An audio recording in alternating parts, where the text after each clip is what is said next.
इस AKF का मतलब है आनंदपुर खालसा फौज।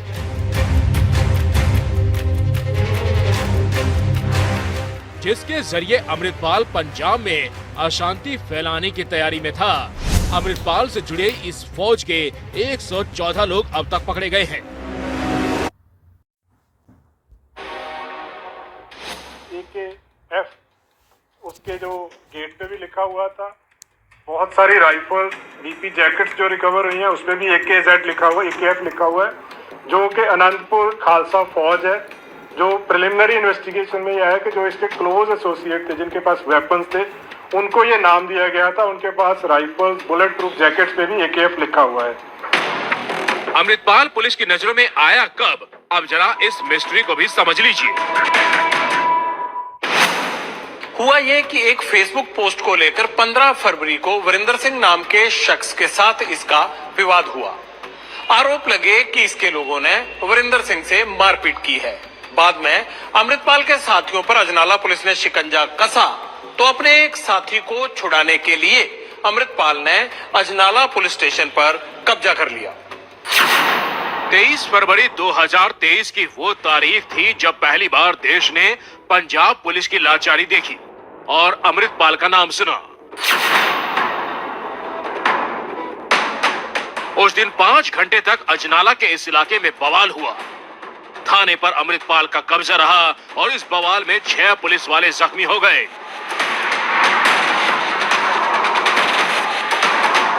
बाद में पुलिस वालों ने जब अमृतपाल की मांगों के सामने सरेंडर किया तब जाकर सामान्य स्थिति बहाल हुई। इस ऑपरेशन से पहले अमृतपाल पर पंजाब में 4 केस दर्ज थे। वीरेंद्र सिंह को अगवा कर मारपीट का केस, PM गृहमंत्री CM के खिलाफ हेट स्पीच के 2 केस, अजनाला थाने में पुलिस वालों पर हमले का केस।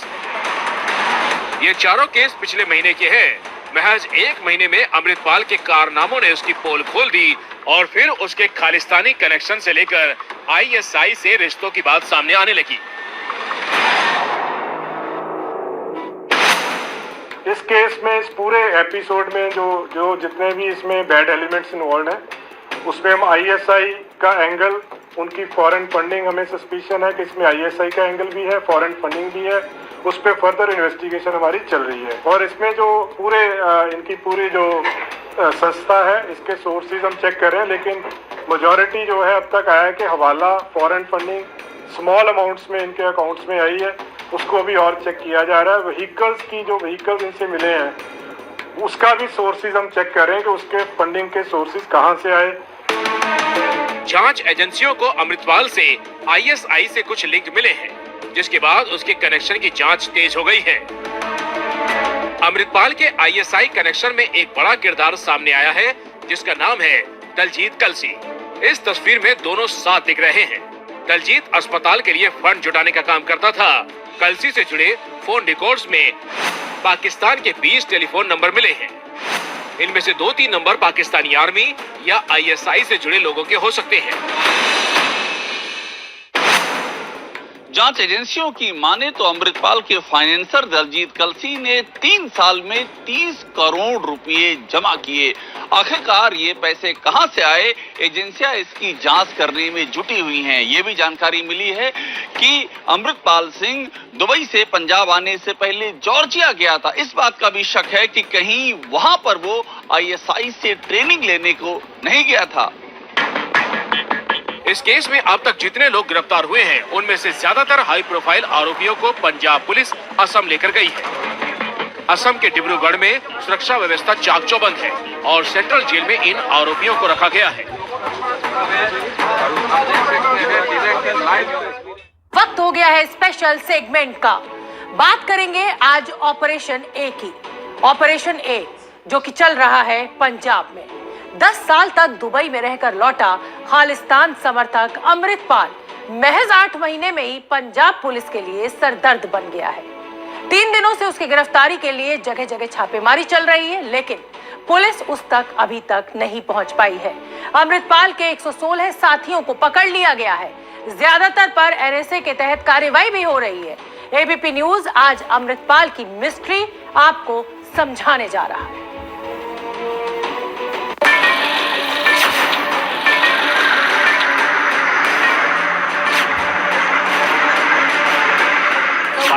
ਨਾਲ ਵੀ ਲਿੰਕ ਹੈ ਇਹਨਾਂ ਦੇ पाकिस्तान नाल लिंक है इस तरीके ਨਾਲ ਲਿੰਕ ਹੈ कुछ रिपोर्ट में कहा गया कि आईएसआई कनेक्शन है तो वो ISI ਦਿੱਲੀ ਤੇ के ਫੰडिੰग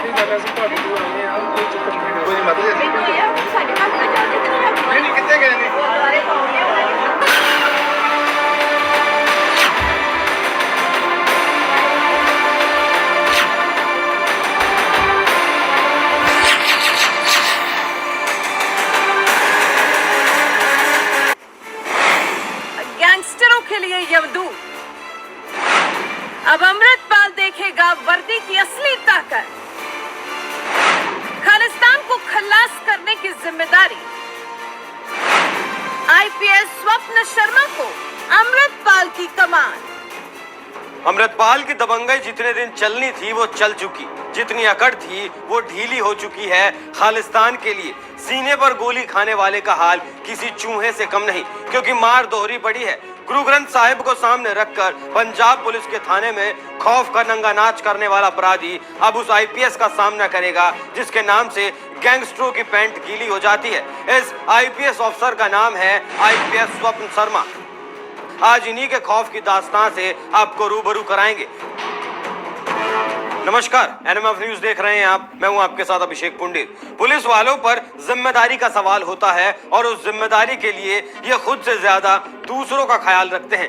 इसीलिए जब भी जाबाज आईपीएस अफसरों का नाम लिया जाता है तो हिमाचल प्रदेश के कांगड़ा जिले के स्वप्न शर्मा का नाम जरूर लिया जाता है। यह नाम उन जाबाज नामों में शामिल है जिसने कभी भी फर्ज से पहले कुछ नहीं समझा और बेखौफ होकर माफियाओं और गैंगस्टरों के भीतर खौफ भर दिया। आईपीएस स्वप्न शर्मा का नाम पंजाब तो कभी नहीं भूल पाएगा, क्योंकि इस नाम ने वर्दी की असली ताकत दिखाते हुए पंजाब में शराब तस्करों और गैंगस्टरों के दिलो दिमाग में यमदूत की छवि बना दी। माफियाओं के दिमाग में खौफ पैदा करने के बाद स्वप्न शर्मा को जिम्मेदारी मिली है खालिस्तानी समर्थक और वारिस पंजाब के संगठन और इस देश के टुकड़े टुकड़े करने की नापाक मंशा रखने वाले अमृतपाल सिंह की। स्वप्न शर्मा ने हमारे केस वार्ड बना रखे 1800 पन्नों की वो फाइल कर दी चार्जशीट। इतना बड़ा तो मसला ही नहीं था जितना इन्होंने बना दिया। ये तो सीबीआई इनके आधे हमारे आधे जो केस में डाले हुए हैं सर, नजायज लोग डाले हुए हैं, आधे निकल जाएंगे। वो 5-6 अब डाले इन्होंने सिंगर उस केस में डाल दिए। उनसे कभी हमारा लेना देना ही नहीं है सर, उनसे पैसों का लेना देना है कोई, उस चक्कर में उनको परेशान कर रहे हैं इसके फादर। किनके साथ पैसों का लेना देना है? ये 5-6 सर अभी सिंगर डाले हैं इन्होंने। ये जीवन जोत हो गया, एक कन्वर गरेवाल, ज्योति पंधेर, और इनके साथ हमारा कोई लेना देना नहीं है जगह से। असलियत तो ये है, बाकी डाल दे हमारे सेहत पे फर्क भी नहीं कोई पड़ रहा है। इनको चाहे सारी उम्र जेल कटा दो, मेरे क्या पड़ना है ना। इनके डालने से हम बाहर निकलने वाले। बात है कि ये तो नजायज खुद ही करवा रहे हैं ना सर। आप लगाइए ना एप्लीकेशन की, सीबीआई को केस दे दीजिए, इसमें पंजाब पुलिस गलत कर रही है। तो मैं एप्लीकेशन लगा देता हूँ सर, इसके फादर साहब से भी लगवा दीजिएगा। मैं एप्लीकेशन लगा देता हूँ तीनों केस की, संदीप की, विक्की की और गुरलाल बराड़ वाली। मैं तीनों केसों की एप्लीकेशन सर लगवा देता हूँ। इसके बाप को भी आप लगवा दीजिए, एक एप्लीकेशन हम लगा देंगे। हमारे वाले में तो सर आधे जो एक्यूज थे ना उनको भी पैसे लेके बाहर निकाला हुआ है। मतलब आपकी बात सुन के लग रहा है कि आपके जो ग्रुप के, आपके जो जानकार लोग हैं उनको पुलिस अंदर डाले जा रही है और जो जिनके प्रति आपको गुस्सा है उनको कुछ भी नहीं कह रही है। इसीलिए सर आज आपसे थोड़ी हिम्मत की है बात करने की, इसलिए आपसे जुड़े हैं। बात ये है सर, आप वो एविडेंस निकाल के देख लीजिए। गुरलाल का मर्डर हुआ, हम पे ही ओपन एफआईआर करके हमारे कम से कम 100 लड़के अंदर डाल दिए होंगे। ठीक है, विक्की भाई का मर्डर हुआ, हमारे ही लड़कों के एफआईआर डाल के इतने हमारे ही उठा के अंदर डाले, उनका कोई नहीं डला। विक्की के मर्डर के बाद आप ये देख लीजिए कि हमारे कितने अंदर गए और दूसरी गैंग वालों के कितने अंदर गए। चाहे संदीप हो, चाहे विक्की हो, चाहे गुरलाल हो, चलो गुरलाल के तो भाई ने इसमें इन्वॉल्वमेंट है, बाकियों के परिवार बैठे हैं, वो अपनी लड़ाई, कानूनी लड़ाई, पुलिस की लड़ाई लड़ सकते हैं। लॉरेंस को क्यों लड़नी पड़ रही है, और वो भी रक्त रंजित करके, खून खराबा करके? मेरा भाई था सर गुरलाल, बचपन से मेरे साथ था, परिवार से ज्यादा वो मेरे साथ रहा होगा सर। कभी मेरे को जेल में जरूरत पड़ी होगी तो मेरे अच्छे बुरे समय में मेरे साथ आता। दोस्ती का नाता सर मैं एक परिवार से, एक रिश्तेदार से ज्यादा समझता हूँ। आपको तकलीफ है आपके दोस्तों की जो हत्याएं हुई उसकी? बहुत तकलीफ है सर, बहुत ज्यादा दिल में इस चीज का खेद है कि मेरी वजह से मेरे किसी भाई की जान चली गई।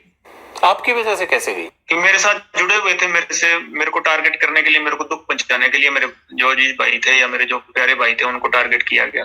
विक्की मिड्डू खेड़ा को भी इसलिए टारगेट किया कि वो आपका दोस्त था? जी सर, बिल्कुल इनोसेंट थे सर किसी चीज में। कभी यूनिवर्सिटी में जरूर मेरा और विक्की का एक आपस में यूनिवर्सिटी झगड़े में एक केस इकट्ठा था, उसके बीते साल पंजाब के मशहूर सिंगर सिद्धू मूसेवाला की गोली मारकर हत्या कर दी गई और इसका आरोप लॉरेंस बिश्नोई गैंग पर लगा। इस मामले में खुद लॉरेंस बिश्नोई ने कई हैरान कर देने वाले खुलासे किए हैं। दरअसल एबीपी के ऑपरेशन दुर्दांत के तहत गैंगस्टर बिश्नोई से खास बातचीत की गई।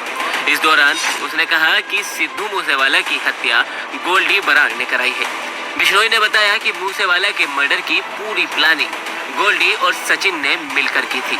लॉरेंस बिश्नोई ने कहा कि मूसेवाला का मर्डर पैसों के लिए नहीं किया गया। बिश्नोई ने आगे कहा कि वो नेतागिरी में अपना सिंडिकेट बना रहा था, मेरे खिलाफ गैंग तैयार कर रहा था। इतना ही नहीं, बिश्नोई ने यहाँ तक कह दिया कि अभी बदला पूरा नहीं हुआ है। जिन लोगों ने विक्की और गुरुलाल को मारा है उनसे बदला लेना है। थ्रेट मिल रही थी या उसको लग रहा था कि मुझे लॉरेंस गैंग नुकसान पहुंचा सकता है, गोल्डी बराड़ और यह आपके जरिए सिद्धू मूसेवाला ने पैचअप करने की कोशिश की थी आपसे? नहीं सर, वो तो थापियां मार रहा था ना स्टेज पे उस टाइम, जब ये मर्डर हो गए थे वो तो बाद में थापियां मारने लग गया था। आपको प्रॉब्लम थी उसके थापी मारने से? नहीं, आप कह रहे हैं ना सर, आपने सवाल पूछा था कि भी उसने भी आपसे कभी संपर्क नहीं किया, तो संपर्क नहीं किया था, थापियां मार रहा था वो। ऐसा एक इंटेरोगेशन में पता लगा था कि उसने कोशिश की थी कि पैसा देके बच जाए। नहीं सर, पैसे के लिए कभी क्राइम ही नहीं किया। पैसा लेना होता सर किसी से, सलमान खान ने भी ऑफर किए थे। पैसा नहीं लेना सर, कोई बात नहीं, इज्जत की लड़ाई है, गैरत की लड़ाई है सर। और इसके लक्षण नहीं थे। गांव से तो ये वोट इसके कम वोट आए हैं, खुद के गांव से हरा ही है। अब इसको इन्होंने महात्मा गांधी बना दिया, खुद के गांव से ही हरा है इलेक्शनों में, और खुद के जिले से हर गया, मानसा से ही। अब वहां ये टोलियां बना के फोटो खींच रहे हैं इसके बुत के साथ। जिंदा था तब तो इसको हरा दिया। इसका गांव में कौन सा किरदार अच्छा था? गांव, खुद के गांव से तो कोई नहीं हरता जी, ये खुद के गांव से हर गया। ये एमएलए के इलेक्शन थे कांग्रेस के, इसके गांव से वोट कम पड़ी थी सर, आप पता कर लेना, वो निकल जाएगी। और सबसे ज्यादा मार्जिन से ये हरा है आम आदमी पार्टी को, कांग्रेस के और आम आदमी पार्टी के जो मार्जिन हो ना सर, सबसे ज्यादा मार्जिन से ये कम हरा है, ये हरा है। तो जो वोट डालने वाला, मैं तो 9 साल से जेल में हूँ, तो वो तो मेरे से ज्यादा समझदार होंगे सर। लेकिन फिर भी अगर वोट नहीं डली तब भी ऐसे थोड़ा होता है लॉरेंस की किसी को गोली मार दो, ग्रेनेड अटैक कर दो। नहीं सर, मैं तो बात ही नहीं कर रहा सर कि हमने वोटों के चक्कर में गोली मारी है सर। हमने तो कहा मैं अपने भाइयों के दर्द था, और जो मेरे भाई बाहर थे उन्होंने रिएक्शन में किया होगा सर। मेरे को तो सर पता है, हम इसका अहंकार तोड़ेंगे कभी, देंगे तो सर ठोस जवाब देंगे। ठोस जवाब देने की बात कर रहे हैं सलमान खान सर, हम अपने हिसाब से कार्रवाई करेंगे सर। यानी आप धमकी दे रहे हैं? एबीपी न्यूज का वो खुलासा जिसे देखकर सरकार और पूरा सिस्टम हिल गया। और पॉसिबल नहीं है कि भाई ऐसे इंटरव्यू दे यहाँ से, इस जेल से, और पंजाब की किसी भी जेल का ये नहीं है। सलमान खान से लेकर सिद्धू मूसेवाला के मर्डर तक गैंगस्टर लॉरेंस बिश्नोई के खुलासे ने देश में तहलका मचा दिया। अपराध हम नहीं समझते कि कोई अपराध किया, कि हाँ कभी हमारे साथ अन्याय हुआ तो उसके रिएक्शन में हमने कुछ किया होगा, अपना पक्ष रखना चाहते हैं। लेकिन अब तक जो देखा, एक ईमेल ने बॉलीवुड की टेंशन बढ़ा दी। सलमान की सुरक्षा को लेकर गंभीर खतरा भांपकर उनकी सिक्योरिटी बढ़ा दी गई है। गैंगस्टर लॉरेंस बिश्नोई और गोल्डी बराड़ की धमकी के बाद यह फैसला किया गया है।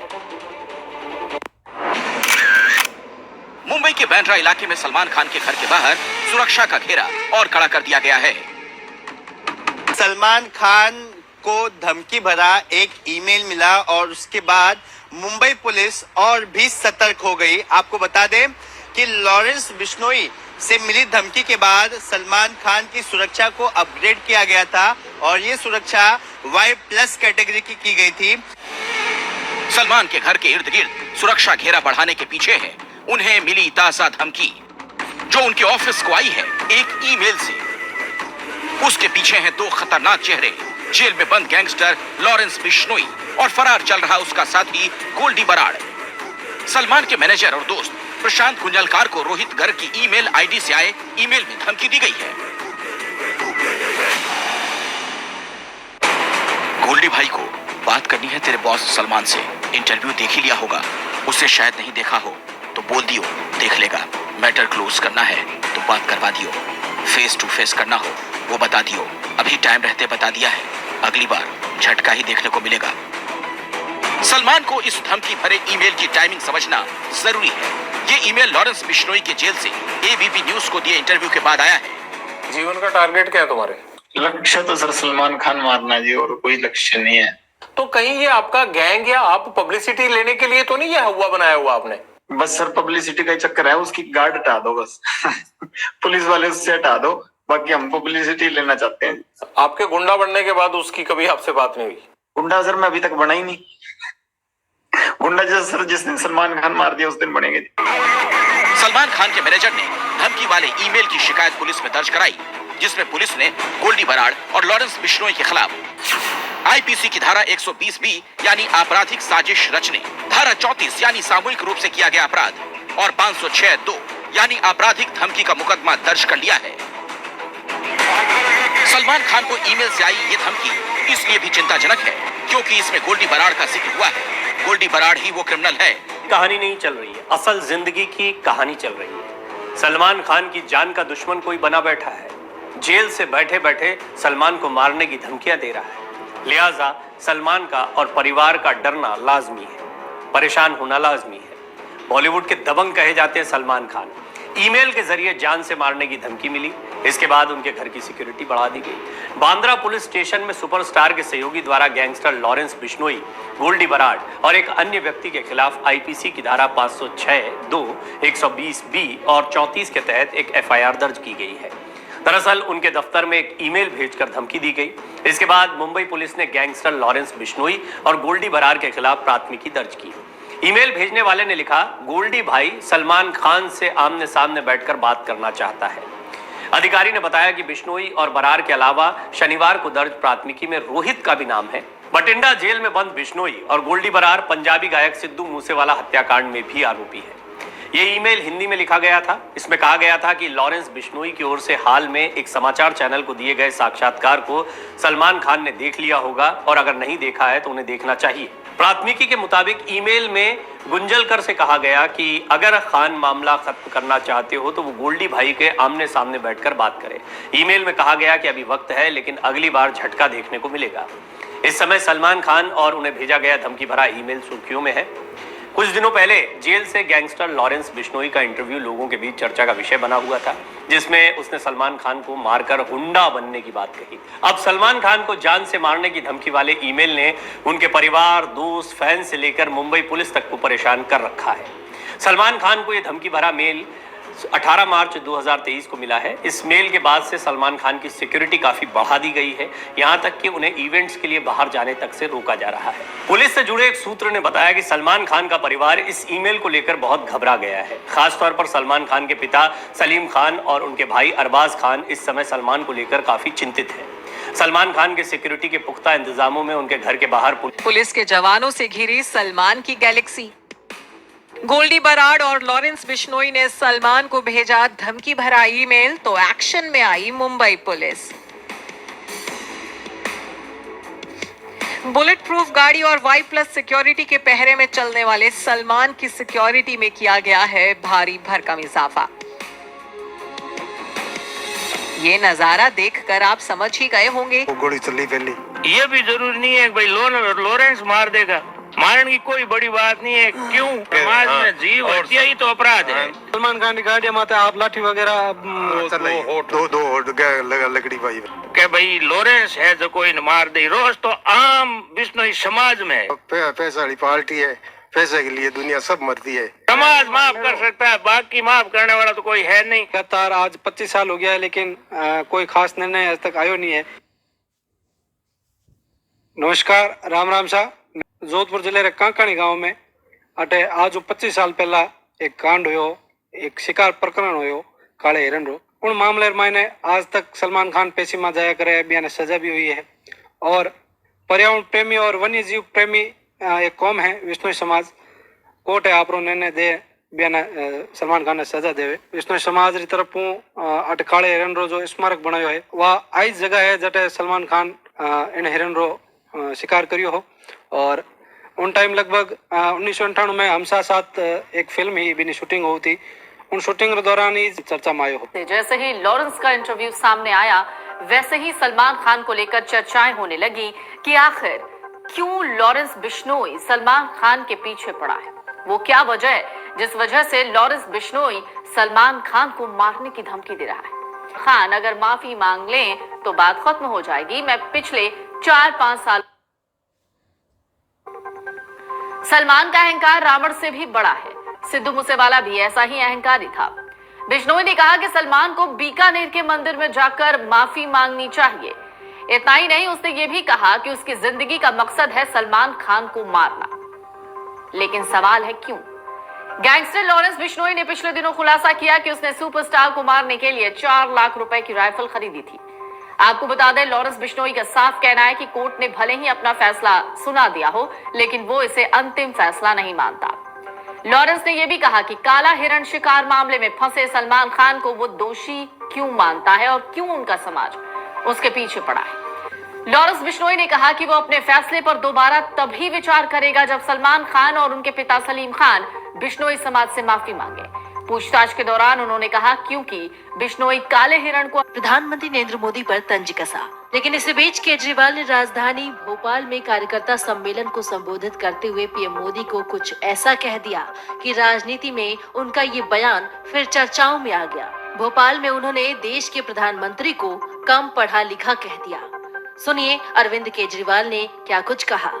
भाई साहब, 75 साल हो गए आजादी के, आज भी हमारे देश का एक गरीब आदमी अपने बच्चों को अच्छी शिक्षा नहीं दे सकता। 18 करोड़ बच्चे पढ़ते हैं सरकारी स्कूलों के अंदर। 18 करोड़ बच्चों का भविष्य अंधकार के अंदर है देश के अंदर।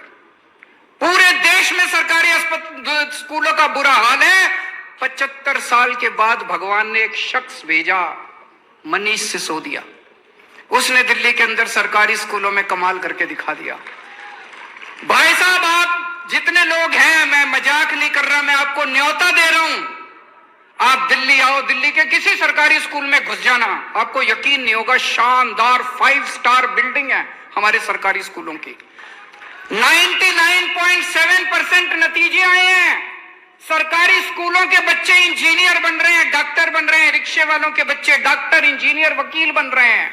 लोग अपने बच्चों को प्राइवेट से निकाल के, बड़े बड़े प्राइवेट स्कूलों से निकाल के अब सरकारी स्कूलों में भर्ती करा रहे हैं। और प्रधानमंत्री जी ने मनीष सिसोदिया को जेल भेज दिया। उस दिन मेरे को लगा, जिस दिन प्रधानमंत्री जी ने मनीष को जेल भेजा, कि देश के प्रधानमंत्री पढ़े लिखे तो होने चाहिए।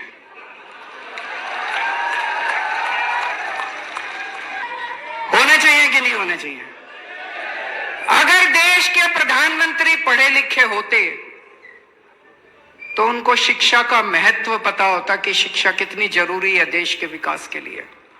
चर्चाओं में है और साथ ही सवालों के घेरे में भी, क्योंकि भगवंत मान पंजाब की कानून व्यवस्था को संभालने में नाकामयाब साबित हुए और इस नाकामयाबी की बानगी को सामने लाने वाला नाम है अमृतपाल सिंह, जिसे लगता है वो पंजाब का खुदा बन बैठा है और अपनी अलग फौज तैयार कर वो देश के टुकड़े कर सकता है। वो कहता है कि वो हिंदुस्तानी नहीं है बल्कि खालिस्तानी है, लेकिन मान सरकार खामोश है। पंजाब की इस बदलती तस्वीर के बीच 2 खबरें ऐसी सामने आई हैं जिन्होंने सोचने पर मजबूर कर दिया कि क्या पंजाब में कुछ गृह मंत्री अमित शाह से मिलना और साथ ही पंजाब में सीआरपीएफ और बीएसएफ की दर्जनों कंपनियों की तैनाती। आज एक बार फिर बात करेंगे पंजाब के बिगड़ते हालातों पर।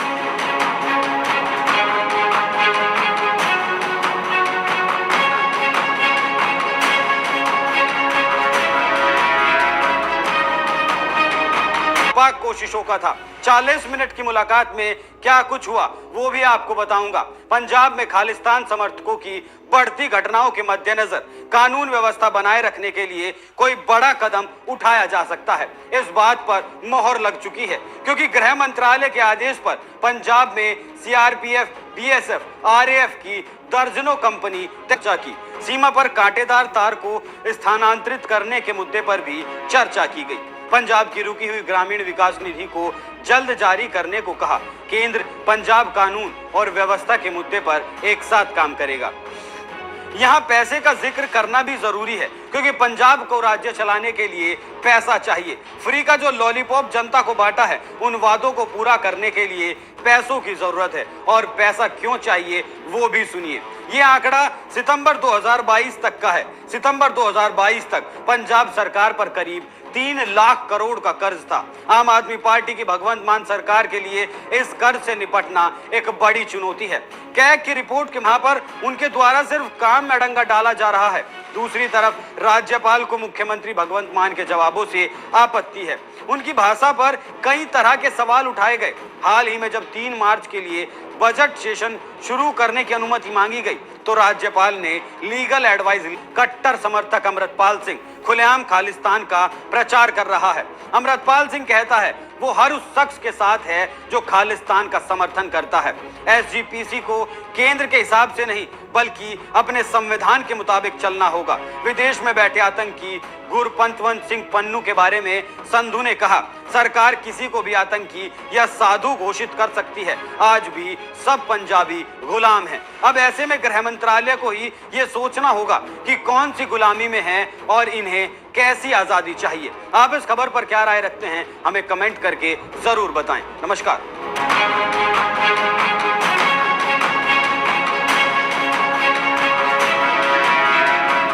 ऐसे व्यक्ति की तो जब जो भारत से गया था जब तो बिल्कुल ठीक था, बिल्कुल ठीक।